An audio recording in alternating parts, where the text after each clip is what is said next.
Podcast where a trio of friends who have become brothers sit down and discuss random topics, or even break down a bracket and even discuss American sports and news. Now sit back and relax as we give you our thoughts and honest opinions on the topics at hand. Once again, thanks for picking Highway 34 Connection. The following podcast may use videos, pictures, news articles, and even audio from another channel. Highway 34 Connection doesn't own the rights to those. We will shout out who or where we get them for the podcasts. The only copyright is not us here at Highway 34 Connection. Please remember that all of our podcasts are unscripted, unfiltered, and unedited. Podcasts we do are pro wrestling talk where we discuss the world of pro wrestling and give spoilers. Talking Football where we talk about the current season of the NFL, XFL and USFL where we give our thoughts on each week of gameplay. We also give our predictions on what teams will win each game. Conspiracy Theories. We sit down and talk about conspiracy theories and why we think something is real or just a theory. Let's chat it up.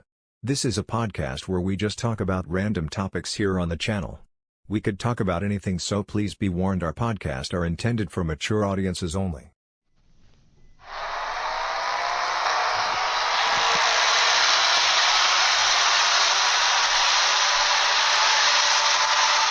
Welcome to Highway 34 Connection. Morning. Almost Welcome morning. back. All right, we got a little stuff to cover up today. Mostly today is going to be a conspiracy theory. But with Insidious' permission, I do want to... With Insidious' permission, I want to touch base on a little... Hey, Pixie, how you doing? How are you doing today? We're doing good? That's good. Anyway, I do want to remind everyone that likes to watch Insidious and Ghost Talking Football that this weekend... It's the start of the UFL, which is the USFL and the XFL unification, which they got 4 teams from the XFL. In reality, they got 5, but I'm going to explain to that in a minute. So 4 from the XFL. Technically, they got 4 from the USFL, but it sounds like it's more like 3. And anyway, so this weekend is the start, and Insidious disappeared on me. Awkward. Hi, everybody. And there he is. Okay. So, Insidious, if you don't mind, can we run down just the first those games? I mean, because the only game I really want to talk to about right off the bat is the opening game, which is on the 30th. Let me put it. I don't mind, but I did want to bring up something to you, means we're on the football topic. What do you think about the new rule NFL just put in for punt returns? I'm not familiar with it. What's the rule? They just did it today. They now want defenders to be more downfield to give them an actual chance of a run back. So are they not allowed to block anymore? Try to block the punt? No, they're allowed to. They just want them more backwards, so it gives the team an actual chance to run the ball, because they said running the ball last year was only 26% on punt returns. Well, yeah, it's not meant to always score. That's why it's called special teams. It's not, no, like they weren't even being able to get out. So, well, some fields I've noticed, I noticed it in the Super Bowl actually, like they were really closer than what they should have been. So they're going to move them back instead of having them so close to where they're automatically there the moment they get the ball. They're actually wanting to give them a chance. Interesting. Okay, so I think it'll be, on a viewer standpoint, I think it'll be better. I'm not so sure if I like the idea of them making a new rule to, quote, try it out. If you ask me, I think they should use that new rule in the preseason, and if it works, keep it. If it don't, say, you know what, let's scrape that. This is not working. So, okay, so on Saturday. So it says here, the kick will be from the 20-yard line. The kicker will have the option to use a tee, The setup zone and the landing zone will not change. For a punt Yes. from the 20-yard line. Yep. It says all kicking team players other than the kicker will be lined up with 1 foot on the receiving team's 40-yard line. The kicker cannot cross the 50-yard line until the ball touches the ground or player in the landing zone or end zone. So you're telling me The 10 kicking team players cannot move until the ball hits the ground or player in the landing zone or the end zone. The receiving team will line up as follows: setup zone, 5-yard area for B35 to the B30-yard line, where at least 9 receiving team players must line up. At least 7 players within on the foot B30 35-yard line, restraining line, with alignment requirements: outside numbers to hashes, inside hashes. I'm not liking this at all. And here's why. Because it takes away the advantage and disadvantage of a good defense winning field advantage. It says here the landing zone in the area between the receiving team's goal line and its 20-yard line. That part hasn't changed. Yeah, but you're basically saying, let's say it's 4th down on the 40. You're saying they have to go back 20 yards and kick it? According to this, any kick that hits short of the landing zone is treated like a kickoff out of bounds and the ball spotted at the 40-yard line. Play would be blown dead as soon as the kick lands short of the landing zone. That sounds like it can easily turn the rules into... Yeah, I'm agreeing after actually, yeah. You're losing the advantage and disadvantage of field advantage, and you're basically punishing defenses for doing good around this. I'm not so sure. I don't see they also did this. No fair catch or signals is allowed. Officials will blow the play dead. If no fair catch or signal is allowed, officials will blow the play dead. If what? No, in other words, they can no longer call a fair catch or signal for a fair catch. The play will be dead. Right, but so how do they They run it. There's going to be no option to fair catch anymore. You're going to have to run the damn ball.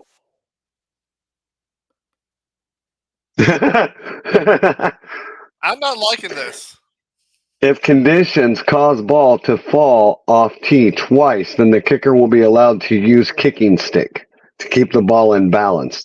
The closest covering official will pick up the stick immediately after the kick. Onside kick. 4th quarter begins. The team trailing has the opportunity to declare an onside kick to the officials.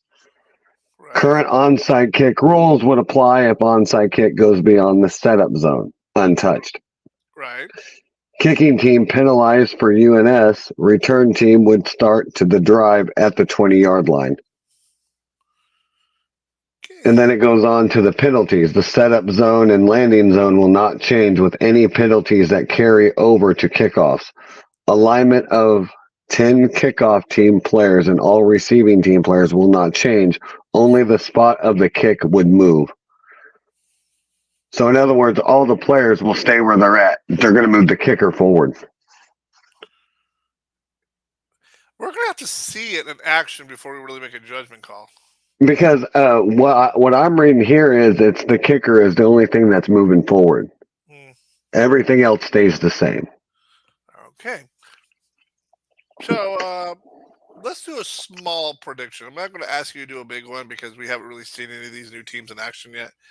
So this weekend, March 30th is the first game, and they're actually starting us out with a good one. They're starting us out with the Birmingham Stallions, which was... Oh, I guess it's not confirmed yet, Michael. I didn't read the fine print. Thank you. Birmingham Stallions, which was the USFL champions. They're going to face the Arlington Renegades, which were the XFL champions. And that game will be on March 30th, noon Central Time. on Fox. So my question to you is, you have the USFL champion facing off the XFL. Last year's USFL champion faces off the last year's XFL champion. And you saw both. I think you just watched more XFL than you did at USFL. But seeing how those two teams played last year, who would you give the advantage to? The USFL champion or the XFL champion? We're combining. It's both. It's both tonight. We're doing it there, Chief. No pun intended there. So don't get any ideas. I can go either way. I'm excited for this new collab, which makes it interesting. All right. Now, and then the second game will be the Battlehawks, which was an XFL team, at the Michigan Panthers, a USFL team, and it'll be at 3 p.m. on Fox on Saturday. Now, and then the noon game on Sunday will be at 11 a.m. The DC Defenders at the San Antonio Brahmas, which are both XFL teams. Now, here's an interesting thing. The next game will be the Memphis Showboats at the Houston Roughnecks at 2 p.m. on ESPN. But now here's the interesting thing. The Houston Roughnecks, that was an XFL team, but in the USFL, is it wrestling related? They had the Houston Roughneck. They had the Houston Gamblers. Okay, the Houston Gamblers, and because the Gamblers liked the Roughneck name better, they just went with that. So the Houston Gamblers was the USFL team.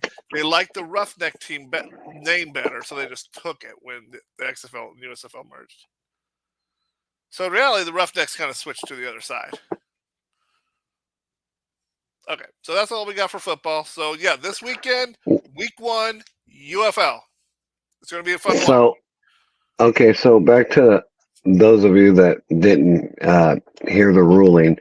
So it said, this is what they're doing. They said the special teams working group will continue to work with the officiating department to examine any necessary approved rulings and or additional language that may be necessary to support this new rule. The language will be vetted with the clubs, circulated for comment to all the clubs, and finalized by the May meeting for the membership. All right. Well, I got nothing else for football, so let's get talking. I don't either. I mean, I just wanted to let everyone know the UFL was this weekend. And I just wanted to let everybody know that new rule, so I was actually kind of excited to do that one. All right. If anything, let's start with that as a conspiracy. Do you think they're going to put up those rules? Or this is on. I want to make this a 2-question. Question 1, do you think they will? Question 2, do you think they should?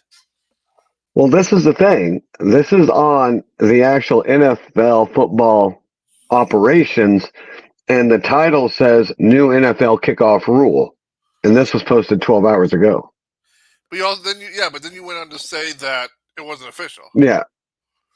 If they're wanting to work with special teams, I think it's an idea. I think they made it a rule, but it can always change before, the season starts. It's like any other rule that they've done to where it sounds good. Let's let it work with special teams. Let the clubs try it and see where it goes. I can see where, you have, I think me and you had this conversation earlier last season, that you have beast run returners that just couldn't get out the fucking gate last year. A lot of them couldn't even get going. But is it really their fault, or maybe you just got good defense? I'm wondering if NFL didn't see something that maybe we seen. I mean, I think me and you said it not Super Bowl. It was a couple games before that where we said it seemed like the players were getting there faster. Like they didn't have a chance to even get going. As soon as they got the ball, they were down. Like they didn't even get a chance. Like that one that we seen, Are we, they couldn't even signal for a fair catch. The moment the ball hit his hands, the guy was sitting there literally waiting on him. Yeah, but are we 5 years old saying we need a fair? We need to be. We need. To I don't think the players are the ones doing this. I think the NFL's seeing a problem and they're wanting it more entertaining. I mean, is it really entertaining to watch a guy literally wait for the guy to get the ball and then just sack him? Yes. That's like us turning all the that's like us turning the rules off on Madden and just sitting there waiting for the QB to go hike and then sack him. Dude, that's what game was that? What was the game? That NFL was Blitz. Thank Blitz. you. Yeah, that's Blitz, buddy. That is Blitz.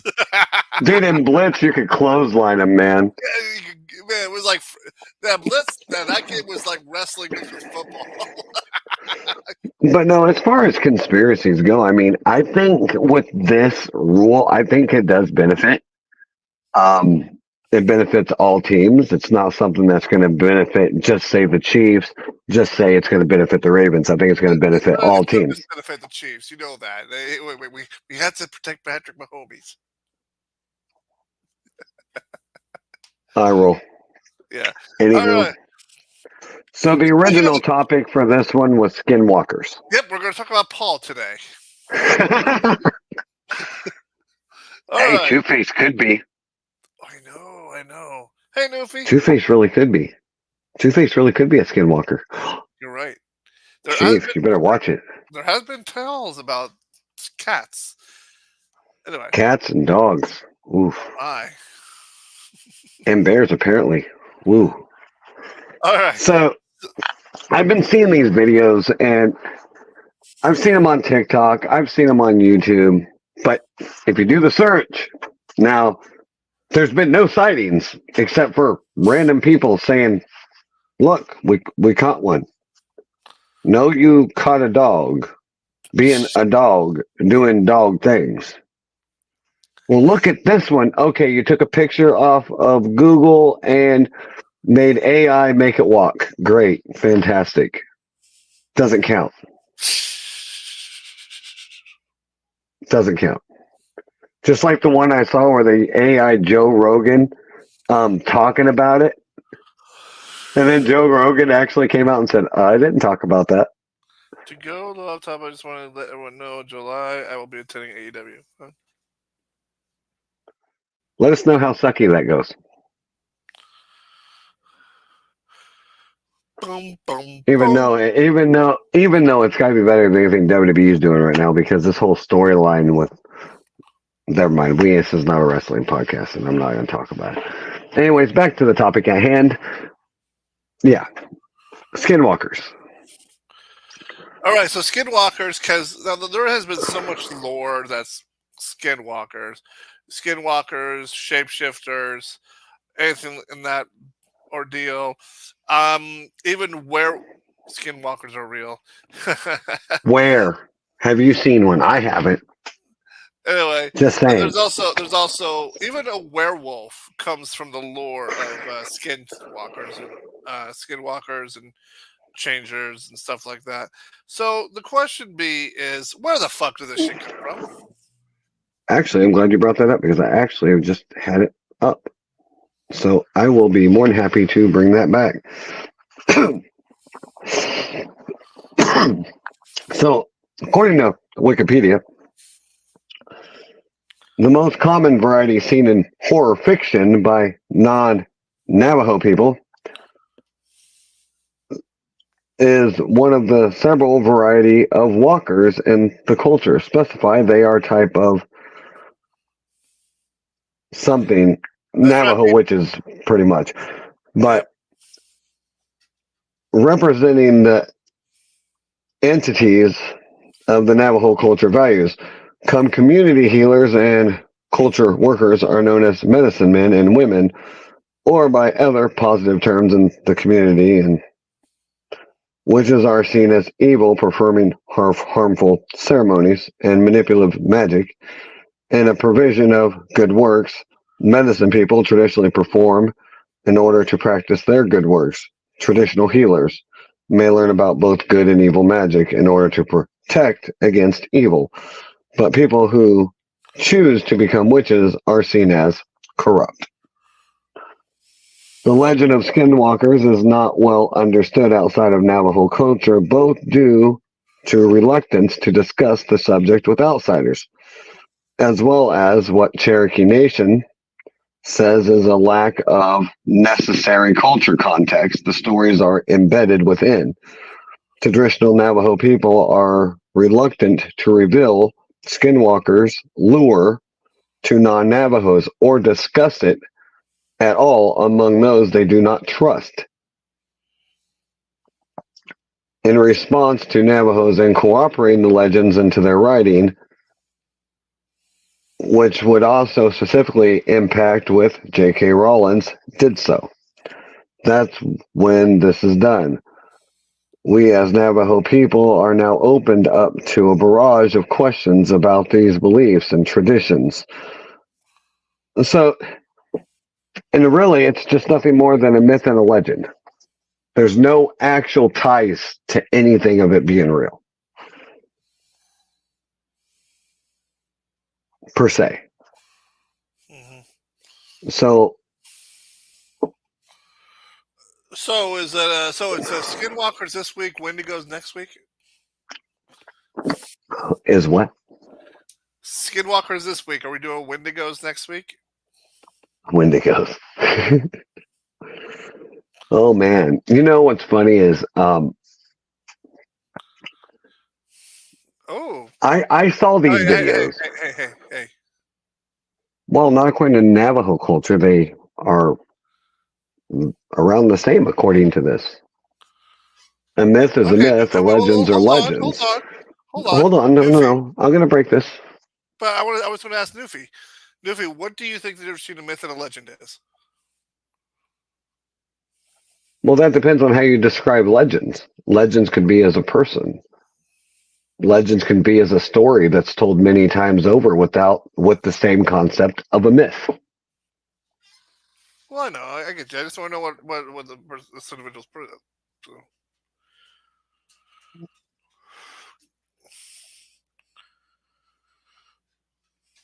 So if I go outside and say the moon is green, and it has been green for several centuries, off and on through decades, does that make it a myth or a legend? Well, what would you call Greek mythology stories? Myths or legends? Considering none of us really know the true identity, I guess you could rule it as both. It's kind of like our history classes, man. We don't even know half of that shit if it's true or false. Here's a question for you. We're both Christians. What's Noah's Ark? That's a proven fact. We don't even need to bring that up. Moses parting the Red Sea. Again, proven fact. They've already proved this. How'd they prove it? They actually walked through and showed it. They followed the Bible and took you there.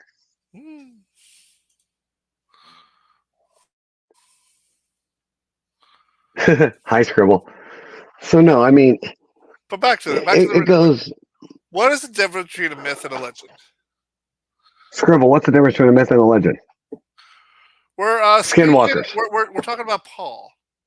Also a skinwalker, shapeshifter, werewolf, basically going from the original of what they are. Newfie, you just need the knowledge. The knowledge speaks for itself. Ow! Damn it. Ah, fuck. I scrapped this. Damn it. A legend is a story that's supposed to have fact that has been told for centuries. So, and now I'm bleeding. See? Right there. Myth. But in the Navajo, they believe it is a legend. So, Scribble, myth and legends, are they the same or is there a difference?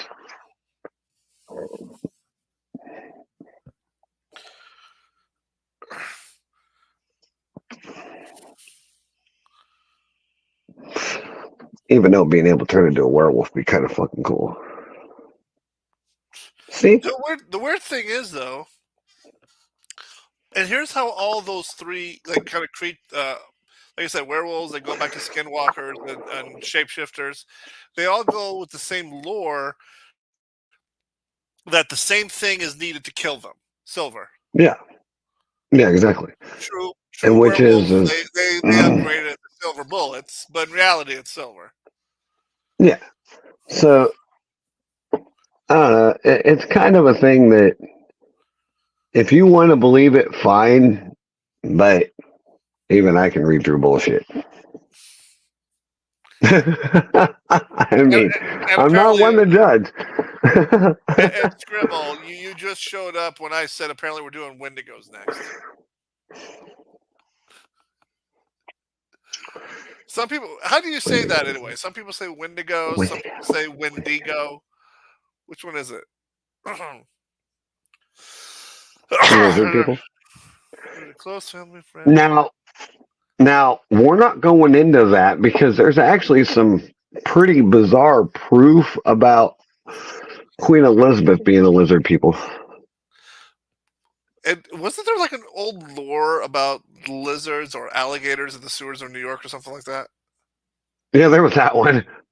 Pixie goes, "Oh God." And it's not too far-fetched to say Joe Biden might be part of the lizard people. Wendigo. So Scribble's saying it's Wendigo. Wendigo. Wendigo. It's kind of fun to say. Wendigo. Yeah, they're funny. Wendigo. But you never want to come across those. According to Wouldn't want to come across the vampire either. According to the Native American superstition of a Wendigo, it's a human that's usually it's either a miner or oh dear. No, that's a different day. I don't have a year. What I think a Wendigo would be a miner or someone that'd be in that area, and then there would be a storm or a cave in, and he turns to cannibalism to survive and becomes a less than human thing. Interesting. So you just covered this. The Wendigo.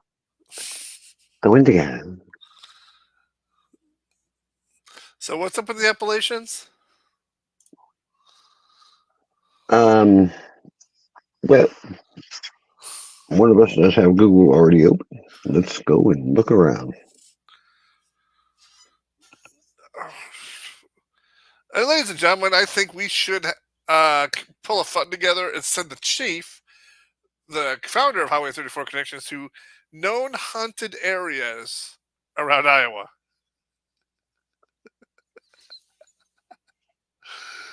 Who would go with that? Who would go with that if we sent Chief to haunted places? I would be down to do that myself. It's possible due to the fact that we know cannibalism does change the human body and mind.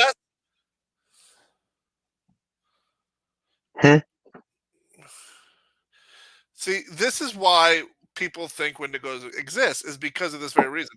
They believe that eating human flesh could make you stronger, faster, but in reality, but it also turns your mind into something less human. At this point, I think I'm less human. No arguments here. Hey, fuck off. Love you too. Dick? What is it? What ain't? No.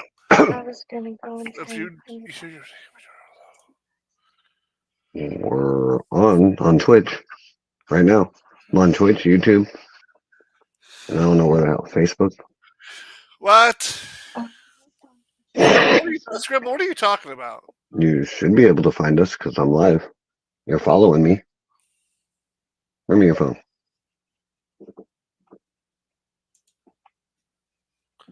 I'm not saying it makes you stronger, Master Newfie. I'm just saying that's the lore of the Wendigo.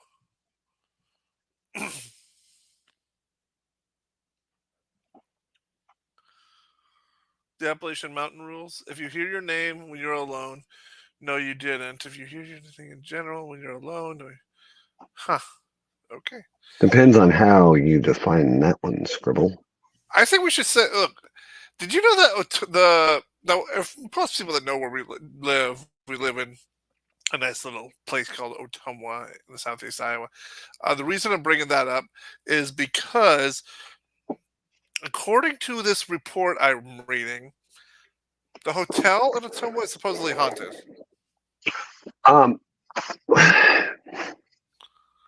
It's already been done. The Iowa Paranormal crew already went in there. And?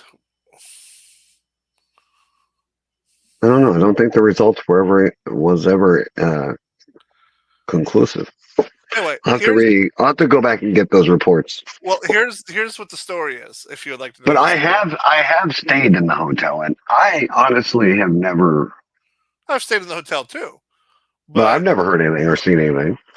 Well, that's because you never went where supposedly the problem is. All right. What? What problem?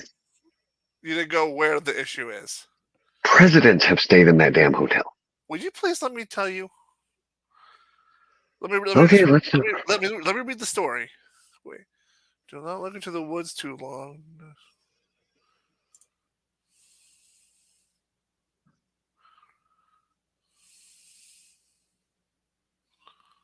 All right, you know what? I am down to go look at this place. All right, now let me read this. The Ottumwa Hotel, built in 1917, it was built as a luxury hotel. It was then closed in 1973 and then reopened in 1982. Some people have reported seeing in the basement an apparition of a woman wearing white.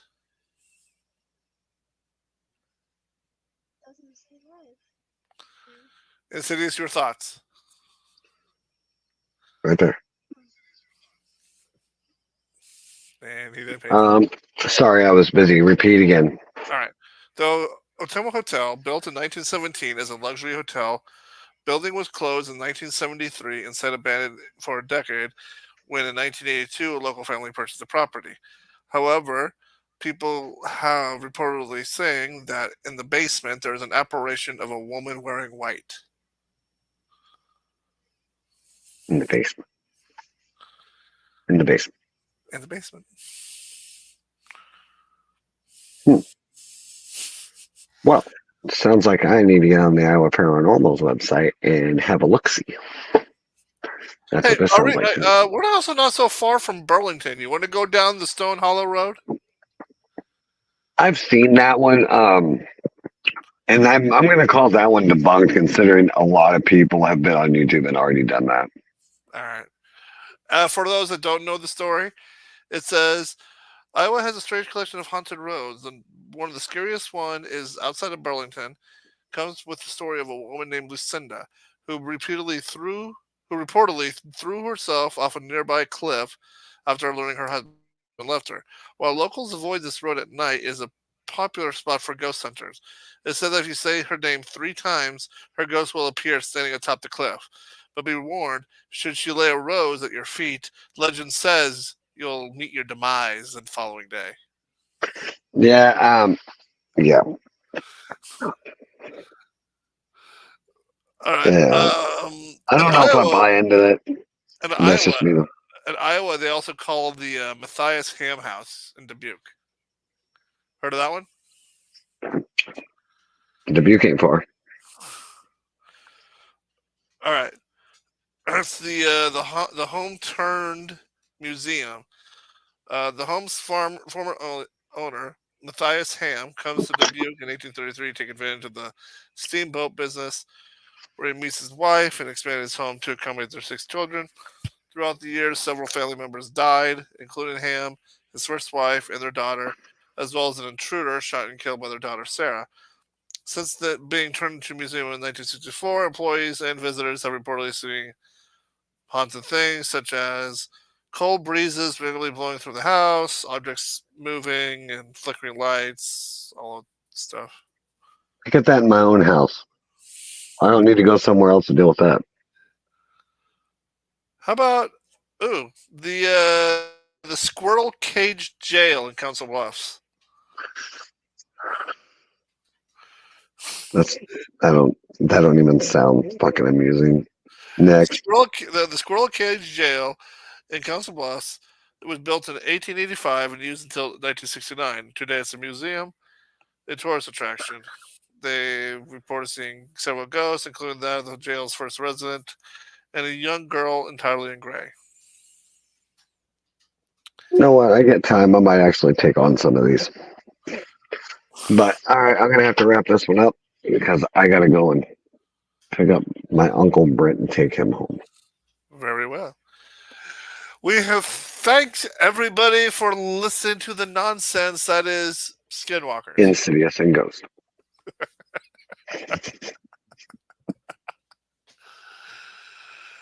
Have a good night, everybody. Have a good night, guys. Be safe. And have a good Easter.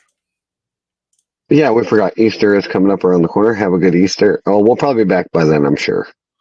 Roger. But anyways, have a good night and have a happy Wednesday.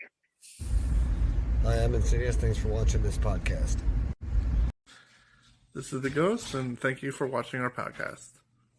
And I am the Chief. Thank you for tuning in. Have a great night.